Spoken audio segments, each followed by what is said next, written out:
era la inminente amenaza de que las tropas napoleónicas se adueñaran un momento u otro de Cádiz. Incluso la presencia de la flota inglesa cerca no era tampoco muy positiva porque causaba conflictos, sobre todo con los comerciantes de Cádiz. Para remate, se había desatado una epidemia de viruela y se extendía la fiebre amarilla.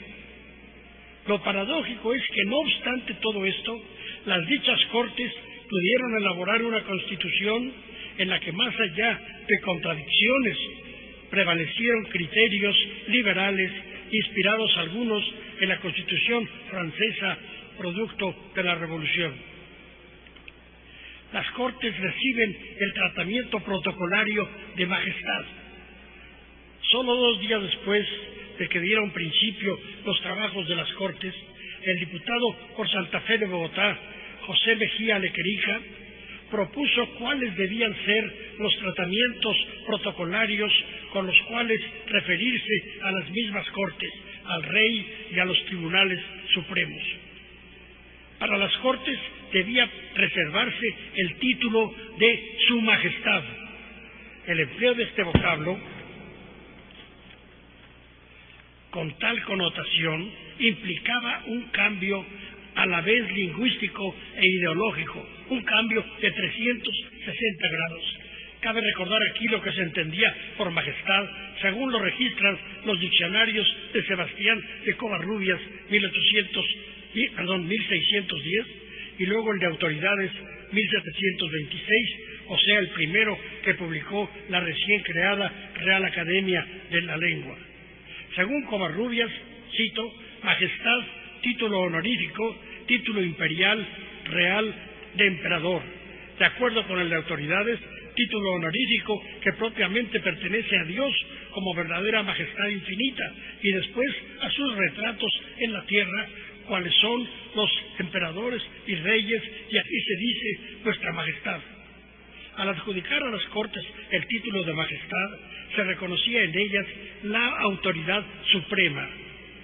En cuanto al rey, propuso Mejía Lequerija que se le diera el título de Alteza, que, según Covarrubias, es título real después de majestad.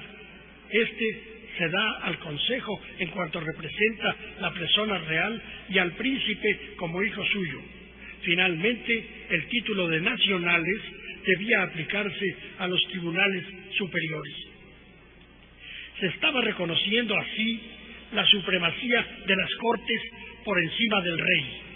De hecho, en el artículo 3 de la Constitución de Cádiz se declara que, cito, la soberanía reside esencialmente en la nación, y en el artículo 2, cito, que no es ni puede ser propiedad de ninguna familia o persona.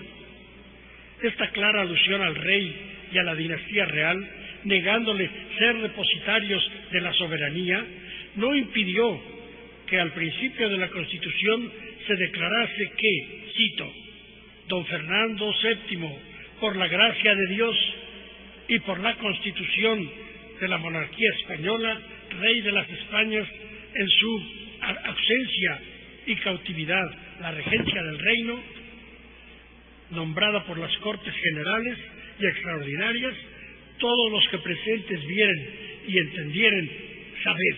Hasta aquí la cita. Tal enunciado, vacilante proclamación del antiguo postulado, admite que el rey gobierna por la gracia de Dios, aunque complementándolo con el añadido de que también ejerce el poder por obra de la Constitución.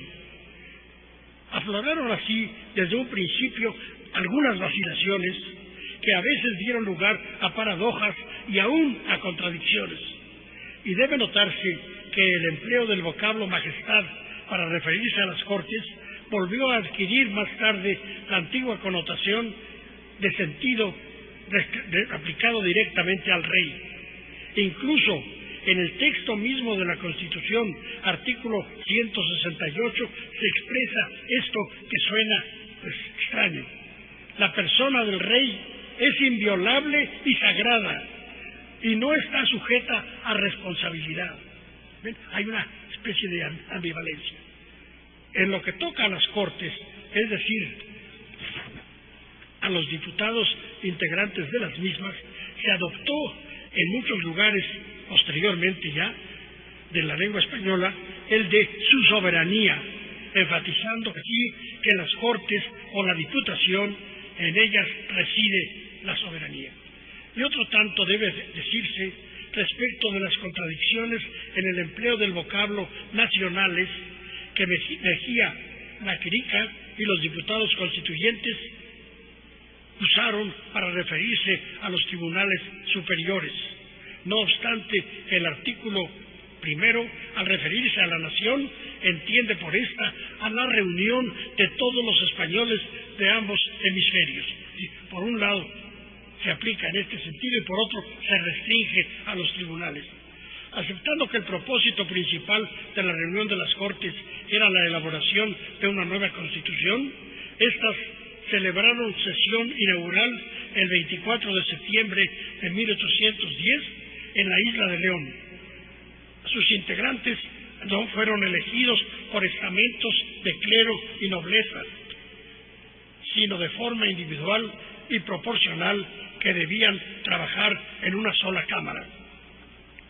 Aunque no hay consenso en cuanto al número de diputados presentes, en la apertura de las Cortes, algunos registran que eran 104, de los cuales 74 eran peninsulares y 30 de ultramar, 28 americanos y 2 filipinos.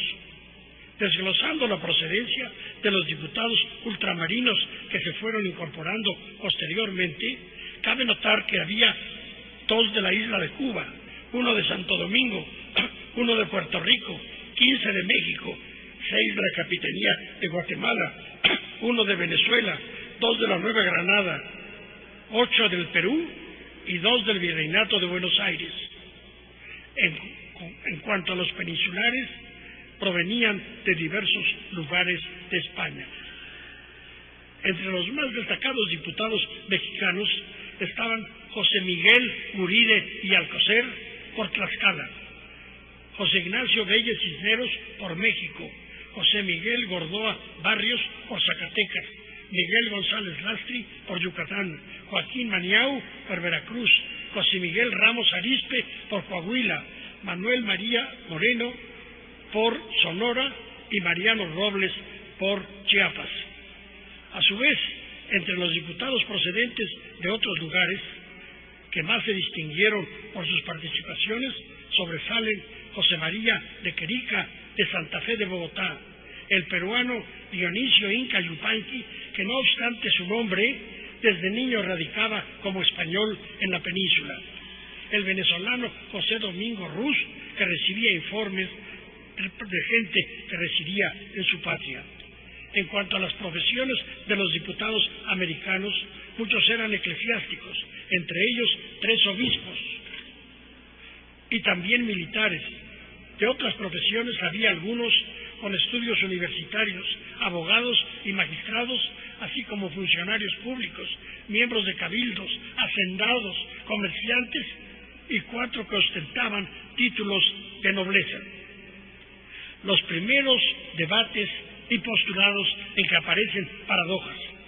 Uno de los asuntos que debía quedar claramente establecido fue que las mismas Cortes declararan su legitimidad y soberanía. Sobre esto versó la intervención que hizo Diego Muñoz Torrero, diputado por Extremadura. Con el fin de disipar dudas o contradicciones, las Cortes solicitaron la presencia del obispo de Orense, que presidía la regencia. Al no atender dicha solicitud, hubo una inicial confrontación entre peninsulares y americanos, entre liberales y de tendencias conservadoras. A la par que se atendía a cuestiones como esta, surgieron muy pronto otras concernientes directamente a los americanos. Tal vez en lo que voy a exponer acentúo mucho la presencia de los americanos, no obstante su reducido número y su escasa, presencia propiamente eran muy buena parte suplentes. Sin embargo, pues estamos en México y en América. Propusieron los americanos 3 puntos: la igualdad de su representación en las Cortes y posteriormente en los distintos cargos. Asimismo, manifestaron tendencias autonomistas y un decreto de amnistía general en favor de los insurgentes que había en distintos lugares de América. Y debe notarse que el punto de la igualdad de representación en las Cortes y en otros contextos estuvo estrechamente relacionado con la cuestión de si debía reconocerse como ciudadanos a quienes descendían de africanos o tenían al menos alguna sangre africana. Los peninsulares se manifestaron por la negativa, pues decían que debía tomarse en cuenta para establecer una representación equitativa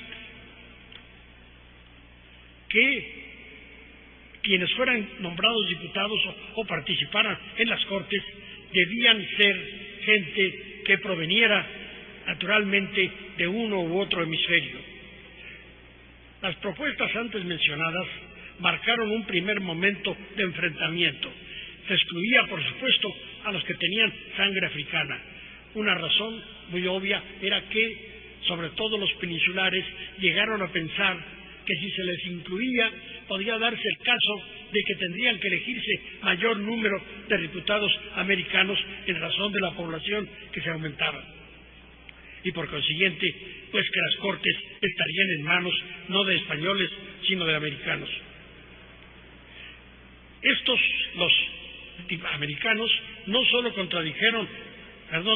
Los españoles no solo contradijeron a los de ultramar, sino que calificaron de impertinentes tales proposiciones.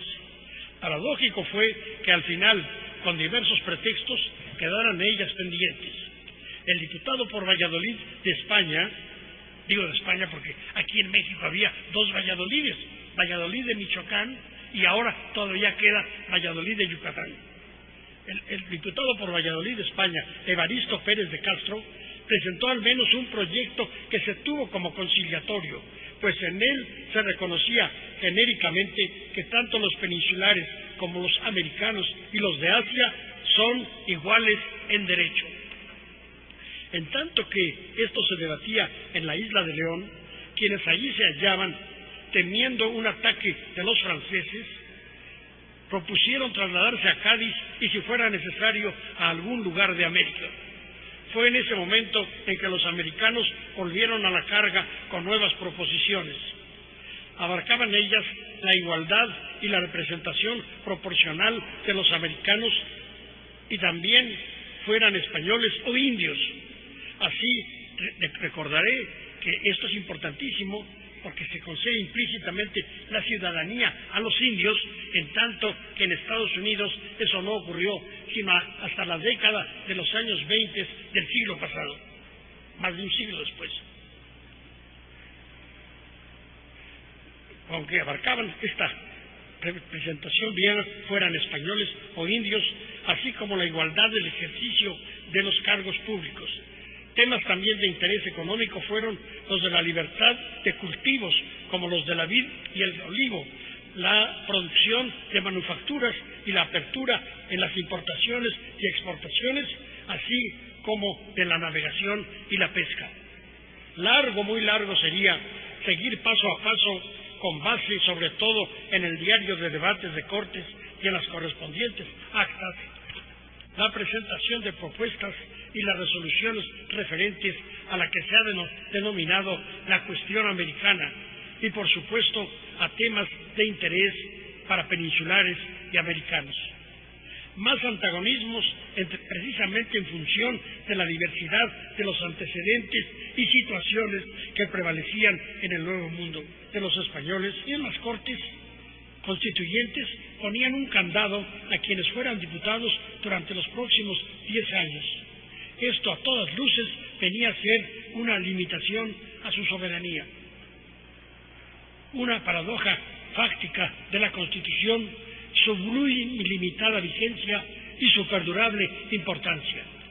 al darse el tratamiento de majestad a las Cortes y en cuanto depositarias de la soberanía de la nación, se reconocía que en ellas residía plenamente esta. De aquí se derivó más tarde el empleo de tratamiento de vuestra soberanía otorgado a las diputaciones, como se usa al dirigirse a ellas en varios países de lengua española, en México, en España y en otros. La liberación de Fernando VII y su regreso a España, tenido como el deseado, desde luego trajo consigo la abolición de la Constitución, así como la ulterior persecución de no pocos de los que habían sido integrantes de las Cortes. José Miguel Ramos Arizpe, diputado por Coahuila, estuvo preso 4 años, de los cuales 2 en una prisión que era una mazmorra. La consiguiente restauración de un régimen absolutista, en 1814, hizo desaparecer el proyecto liberal gaditano. Fernando VII gobernó durante 6 años atentando contra quienes consideró eran sus enemigos, para haber legislado expresando que la soberanía recaía en la nación y no en un monarca considerado como soberano. Y si la Constitución volvió a jurarse en 1820 en consecuencia del levantamiento de Rafael Riego, después del llamado trienio liberal 1820-23, fue de nuevo abolida y no volvió ya a tener vigencia. Y ahora viene la máxima paradoja táctica. Se produjo ella al tiempo en que volvió a estar vigente la Constitución de Cádiz en 1820. Fue entonces cuando Fernando VII se vio obligado a volver a jurarla, según se le exigió al triunfar el levantamiento de Riego. La noticia de que esta Constitución volvía a tener vigencia, como había sido el caso entre 1812 y 14, así como varios decretos que se emitieron, incluso tenidos como contrarios a los intereses de la Iglesia, alarmó a quienes mantenían una propuesta conservadora, tanto en la península como en la Nueva España y en otros lugares. Conocían ya el contenido de la Constitución y lo consideraban contrario a muchos puntos en la tradición y del régimen establecido. Tal alarma muy pronto se desvaneció al quedar de nuevo abolida la Constitución por el mismo Fernando VII 3 años después. La Constitución de Cádiz dio ciertamente lugar a otras paradojas, a esta sobre todo, una muy breve vigencia de solo 5 años y una perdurable influencia en la historia de España y del Nuevo Mundo. Recordemos que esta Constitución fue traducida a varias lenguas y también que en virtud de ella los españoles y los hispanoamericanos iniciamos nuestra entrada en la modernidad y en la democracia. Tan es esto verdad que hoy, a 200 años de distancia, lo estamos aquí conmemorando. Muchas gracias.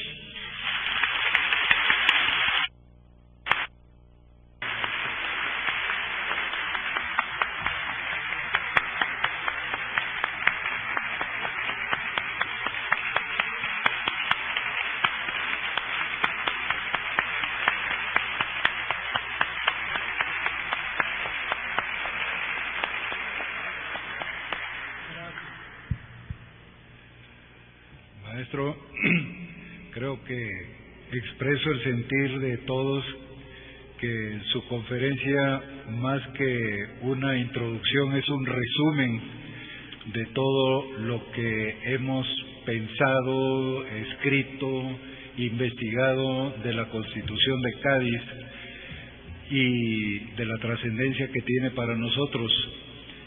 No solamente eso, sino que la exploración filológica nos lleva a reflexionar que efectivamente los conceptos se expresan con palabras, pero a veces la misma palabra significa 2 conceptos distintos, y eso ocurre, como usted lo ha señalado mucho, con conceptos como el de soberanía.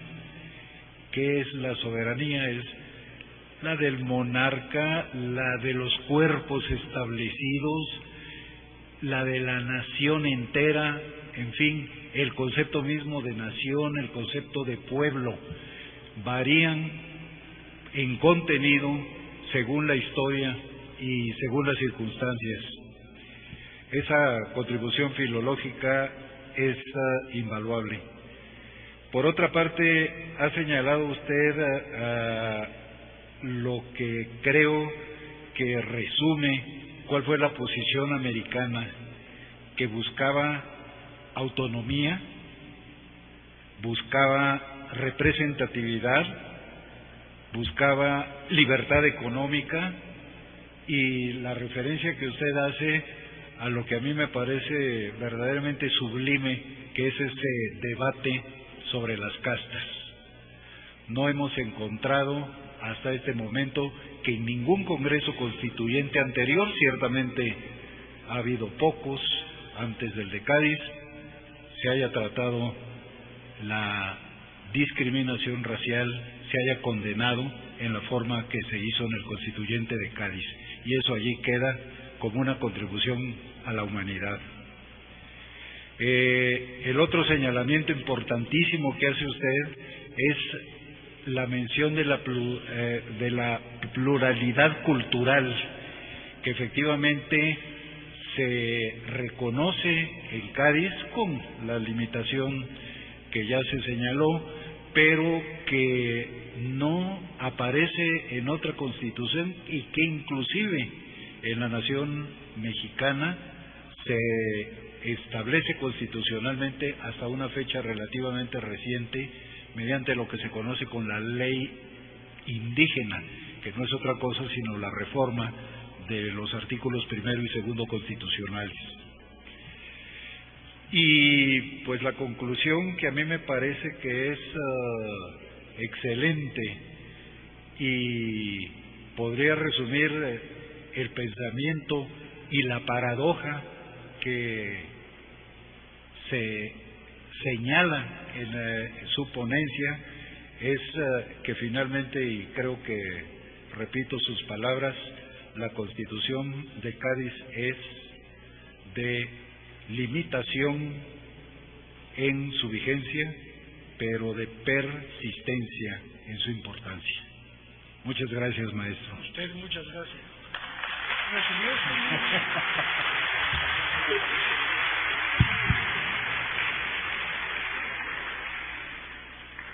Un poquito, una cuestión más bien de procedimiento, pero le voy a entregar al maestro León Portilla algunas publicaciones. Desde luego le voy a entregar dos que hemos preparado aquí en el museo con personal nuestro, una sobre México y la Constitución de Cádiz, que contiene el texto facsimilar de la Constitución como fue impresa por orden virreinal en 1812.